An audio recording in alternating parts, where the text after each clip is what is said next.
श्री दुर्गाये नमः। प्रथम अध्याय प्रारंभ। प्रथम चरित्र ब्रह्मा ऋषि, महाकाली देवता, गायत्री छंद, नंदा शक्ति, रक्तदंतिका बीज, अग्नि तत्व और ऋग्वेद स्वरूप है। श्री महाकाली देवता की प्रसन्नता के लिए प्रथम चरित्र के जप में विनियोग किया जाता है।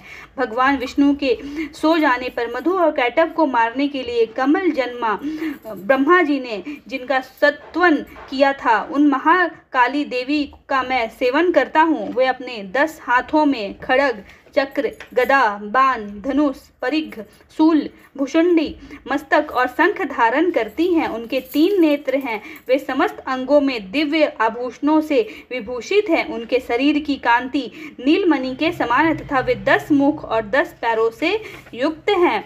मार्कंडेय जी बोले, सूर्य के पुत्र सर्वानी जो 8वें मनु कहे जाते हैं, उनकी उत्पत्ति की कथा विस्तार पूर्वक कहता हूँ, सुनो। सूर्य कुमार महाभाग सर्वनी भगवती महामाया के अनुग्रह से जिस प्रकार मनवंतर के स्वामी हुए, वही प्रसंग सुनाता हूँ। पूर्व काल की बात है। स्वरोचिस मनवंतर में सूरथ नाम के एक राजा थे, वे जो चैत्र वंश में उत्पन्न हुए थे। उनका समस्त भूमंडल पर अधिकार था। वे प्रजा का अपने औरस पुत्रों की भांति धर्म पूर्वक पालन करते थे। तो भी उस समय कोला विध्वंसी नाम के क्षत्रिय उनके शत्रु हो गए। राजा सूरथ की दंड नीति बड़ी प्रबल थी। उनका शत्रुओं के साथ संग्राम हुआ। यद्यपि कोला विध्वंसी संख्या में कम थे, तो भी राजा सूरथ युद्ध में उनसे परास्त हो गए। तब वे युद्ध भूमि में से अपने नगर को लौट आए और केवल अपने देश के राजा होकर रहने लगे। किंतु वहां भी उन प्रबल शत्रुओं ने उस समय महाभाग राजा सूरथ पर आक्रमण कर दिया।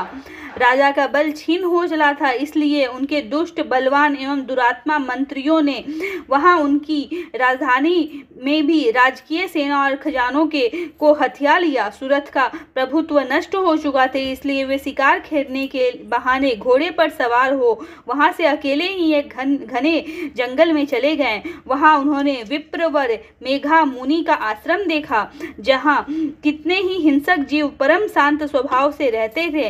मुनि के बहुत से शिष्य उस वन की शोभा बढ़ा रहे थे। वहां जाने पर मुनि ने उनका सत्कार किया और वे उन मुनि श्रेष्ठ के आश्रम पर इधर उधर विचरते हुए कुछ काल तक रहे।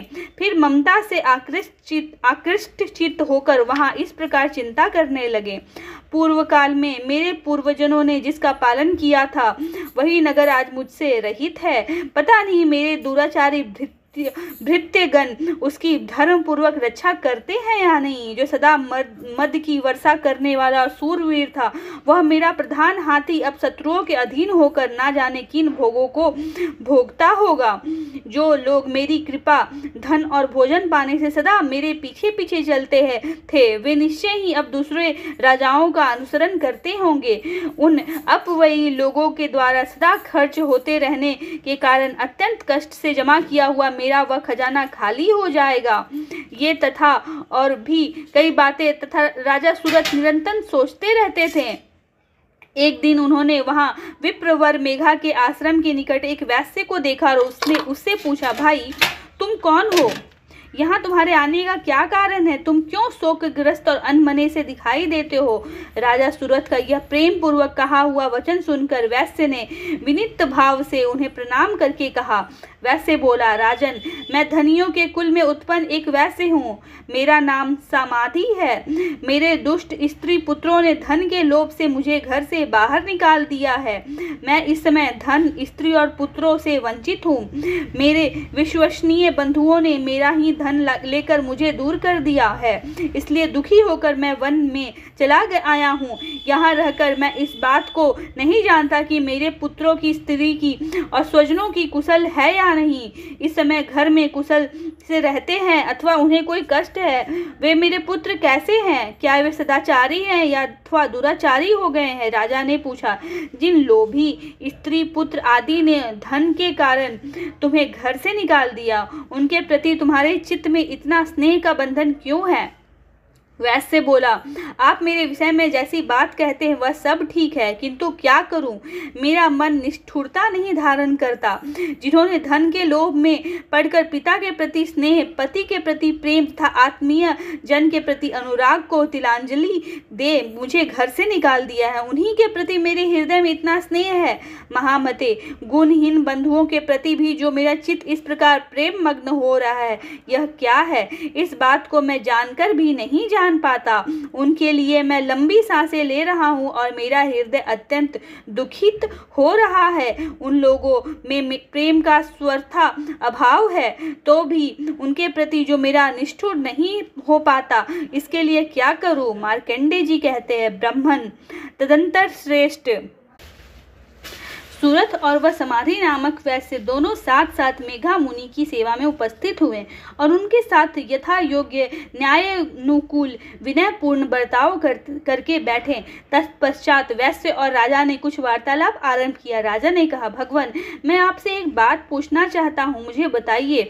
मेरा चित्त अपने अधीन ना होने के कारण वह बात मेरे मन को बहुत दुख देती है। जो राज्य मेरे हाथ से चला गया है, उसमें और उसके संपूर्ण अंगों में मेरी ममता बनी हुई है। मुनि श्रेष्ठ, यह जानते हुए भी कि वह अब मेरा नहीं है, अज्ञानी की भांति मुझे उसके लिए दुख होता है। यह क्या है? इधर यह वैश्य भी घर से अपमानित होकर आया है, इसके पुत्र, स्त्री और भृत्यों ने इसे छोड़ दिया है, स्वजनों ने भी इसका परित्याग कर दिया है, तो भी यह उनके प्रति अत्यंत हार्दिक स्नेह रखता है। इस प्रकार यह तथा मैं दोनों ही बहुत दुखी हैं। जिसमें प्रत्यक्ष दोष देखा गया है, उस विषय के लिए भी हमारी मन में ममता जनित आकर्षण पैदा हो रहा है। महाभाग, हम दोनों समझदार हैं, तो भी हम में जो मोह पैदा हुआ है, यह क्या है? विवेक शून्य पुरुष की भांति मुझ में और इसमें भी यह मूढ़ता प्रत्यक्ष दिखाई देती है। ऋषि बोले, महाभाग, विषय मार्ग का ज्ञान सब जीवों को है, इसी प्रकार विषय भी सबके लिए अलग अलग है। कुछ प्राणी दिन में नहीं देखते, दूसरे रात में नहीं देखते तथा कुछ जीव ऐसे हैं जो दिन और रात्रि में बराबर ही देखते हैं। यह ठीक है कि मनुष्य समझदार होते हैं, किंतु केवल वे ही ऐसे नहीं होते। पशु, पक्षी और मृग आदि सभी प्राणी समझदार होते हैं। मनुष्य की समझ भी वैसी ही होती है जैसी उन मृग और पक्षियों की होती है, तथा जैसी मनुष्यों की होती है वैसी उन मृग, पक्षी आदि की होती है। यह तथा अन्य बातें भी प्रायः दोनों में समान ही हैं। समझ होने पर भी इन पक्षियों को तो देखो, वे स्वयं भूख से पीड़ित होते हुए भी मोहवश बच्चों की चोंच में कितने चाव से अन्न के डालें डाल रहे हैं। नरश्रेष्ठ, क्या तुम नहीं देखते कि ये मनुष्य समझदार होते हुए भी लोभवश अपने किए हुए उपकार का बदला पाने के लिए पुत्रों की अभिलाषा करते हैं? यद्यपि उन सब में समझ की कमी नहीं है, तथापि वे संसार की स्थिति बनाए रखने वाले भगवती महामाया के प्रभाव द्वारा ममतामय भंवर से युक्त मोह के गहरे गर्त में गिराए गए हैं। इसलिए इसमें आश्चर्य नहीं करनी चाहिए। जगदीश्वर भगवान विष्णु की योग निद्रा रूपा जो भगवती महामाया है, उन्हीं से यह जगत मोहित हो रहा है। वे भगवती महामाया देवी ज्ञानियों के भी चित्त को बलपूर्वक खींचकर मोह में डाल देती है। वे ही इस संपूर्ण चराचर जगत की सृष्टि करती है तथा वे ही प्रसन्न होने पर मनुष्य को मुक्ति के लिए वरदान देती है। वे ही परा विद्या, संसार बंधन और मोक्ष की हेतु भूता सनातनी देवी तथा संपूर्ण ईश्वरों की भी अधीश्वरी है। राजन ने पूछा, भगवान, जिन्हें आप महामाया कहते हैं, वे देवी कौन है? ब्राह्मण, उनका आविर्भाव कैसे हुआ तथा उनके चरित्र कौन है? ब्रह्मवेत्ताओं में श्रेष्ठ महर्षि उन देवी का जैसा प्रभाव है, जैसा स्वरूप है और जिस प्रकार प्रादुर्भाव हुआ है, वह सब मैं आपके मुख से सुनना चाहता हूँ। ऋषि बोले, राजन, वास्तव में तो वे देवी नित्य स्वरूपा ही हैं। संपूर्ण जगत उन्हीं का रूप है तथा उन्होंने समस्त विश्व को व्याप्त कर रखा है। तथापि उनका प्राकट्य अनेक प्रकार से होता है, वह मुझसे सुनो। यद्यपि वे नित्य और अजन्मा हैं, तथापि जब देवताओं का कार्य सिद्ध करने के लिए प्रकट होती हैं, उस समय लोक में उत्पन्न हुई कहलाती हैं। कल्प के अंत में जब संपूर्ण जगत एकान एकाग्र में निमग्न हो रहा था और सबके प्रभु भगवान विष्णु शेषनाग की सैया बिछाकर योग निद्रा आश्रय ले सो रहे थे। उस समय उनके कानों के मैल से 2 भयंकर असुर उत्पन्न हुए जो मधु और कैटव के नाम से विख्यात थे। वे दोनों ब्रह्मा जी का वध करने को तैयार हो गए। भगवान विष्णु के नाभि कमल में विराजमान प्रजापति ब्रह्मा जी ने जब उन दोनों भयानक असुरों को अपने पास आया और भगवान को सोया हुआ देखा, तब एकाग्रचित होकर उन्होंने भगवान विष्णु को जगाने के लिए उनके नेत्रों में निवास करने वाली योग निद्रा का स्तवन आरंभ किया, जो इस विश्व की अधीश्वरी, जगत को धारण करने वाली, संसार का पालन और संहार करने वाले तथा तेज स्वरूप भगवान विष्णु की अनुपम शक्ति है। उन्हीं भगवती निद्रा देवी को भगवान ब्रह्मा स्तुति करने लगे। ब्रह्मा जी ने कहा, देवी तुम ही स्वाहा, तुम ही स्वधा और तुम ही वष्टकार हो। स्वर भी तुम्हारे ही स्वरूप हैं। तुम ही जीवन दायिनी सुधा हो। नित्य अक्षर प्रणव में आकार, उकार, मकार, इन 3 मात्राओं के रूप में तुम ही स्थित हो तथा इन मात्राओं के अतिरिक्त जो बिंदु रूपा नित्य अर्ध मात्रा है, जिसका विशेष रूप से उच्चारण नहीं किया जा सकता, वह भी तुम ही हो। देवी तुम ही संध्या, सावित्री तथा परम जननी हो। देवी तुम्हें इस विश्व ब्रह्मांड को धारण करती हो। तुमसे ही इस जगत की सृष्टि होती है, तुमसे ही इसका पालन होता है और सदा तुम ही कल्प के अंत में सबको अपना ग्रास बना लेती हो। जगतमयी देवी, इस जगत की उत्पत्ति के समय तुम सृष्टि रूपा हो, पालन काल में स्थिति रूपा हो तथा कल्पांत के समय संहार रूप धारण करने वाली हो। तुम ही महाविद्या, महामाया, मेधा, महास्मृति, महामोह रूपा महादेवी और महासुरी हो। तुम ही तीनों गुणों को उत्पन्न करने वाली सबकी प्रकृति हो। भयंकर काल रात्रि, महारात्रि और मोहरात्रि भी तुम ही हो। तुम ही श्री, तुम ही ईश्वरी, तुम ही हिम और तुम ही बोध स्वरूपा बुद्धि हो। लज्जा, पुष्टि, तुष्टि, शांति और क्षमा भी तुम ही हो। तुम खड्ग धारिणी, शूल धारिणी, घोर रूप तथा गद्दा, चक्र, शंख और धनुष धारण करने वाली हो। बाण, भुषुंडी और परिध, ये भी तुम्हारे अस्त्र हैं। तुम सौम्य और सौम्यतर हो। उतना ही नहीं, जितने भी सौम्य एवं सुंदर पदार्थ हैं, उन सब की अपेक्षा तुम अत्यधिक सुंदरी हो। पर और अपर सबसे परे रहने वाली परमेश्वरी तुम ही हो। स्वर स्वरूप पे देवी, कहीं भी सत्य असत्य रूप जो कुछ वस्तुएं हैं और उन सब की जो शक्ति है, वही तुम ही हो।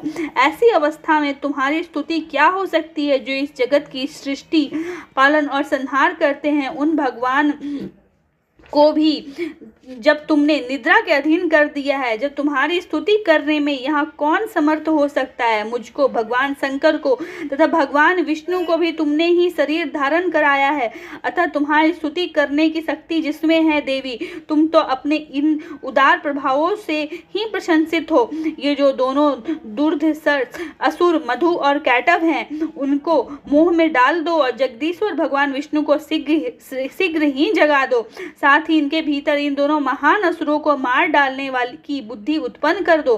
ऋषि कहते हैं, राजन, जब ब्रह्मा जी ने वहां मधु और कैटव को मारने के उद्देश्य से भगवान विष्णु की जगाने के लिए तमोगुण की अधिष्ठात्री देवी योग निद्रा की इस प्रकार स्तुति की, तब वे भगवान के नेत्र, मुख, नासिका, बाहु, हृदय और वक्ष स्थल से निकलकर अव्यक्त जन्मा ब्रह्मा जी की दृष्टि के समक्ष खड़ी हो गई। योग निद्रा से मुक्त होने पर जगत के स्वामी भगवान जनार्दन उस एकांत नर के जल में शेषनाग की सैया से जाग उठे। फिर उन्होंने उन दोनों असुरों को देखा। वे दुरात्मा मधु और कैटव अत्यंत बलवान तथा पराक्रमी थे और क्रोध से लाल आंखें किए ब्रह्मा जी को खा जाने के लिए उद्योग कर रहे थे। तब भगवान श्री हरि ने उठकर उन दोनों के साथ 5000 वर्षों तक केवल बाहु युद्ध किया।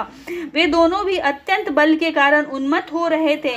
इधर महामाया ने भी उन्हें मोह में डाल रखा था, इसलिए वे भगवान विष्णु से कहने लगे, हम तुम्हारी वीरता से संतुष्ट हैं, तुम हम लोगों से कोई वर मांगो। श्री भगवान बोले, यदि तुम दोनों मुझ पर प्रसन्न हो तो अब मेरे हाथ से मर जाओ। बस इतना सा ही मैंने वर मांगा है, यहाँ दूसरे किसी वर से क्या लेना है। ऋषि कहते हैं, इस प्रकार धोखे में आ जाने पर जब उन्होंने संपूर्ण जगत में जल ही जल देखा, तब कमल नयन भगवान से कहा, जहाँ पृथ्वी जल में डूबी हुई ना हो, जहाँ सूखा स्थान हो, वही हमारा वध करो। ऋषि कहते हैं, तब तथास्तु कहकर शंख चक्र और गदा धारण करने वाले भगवान ने उन दोनों के मस्तक अपनी जांघ पर रखकर चक्र से काट डाले। इस प्रकार ये देवी महामाया ब्रह्मा जी की स्तुति करने पर स्वयं प्रकट हुई थी। अब पुनः तुमसे उनके प्रभाव का वर्णन करता हूँ, सुनो। प्रथम अध्याय समाप्त।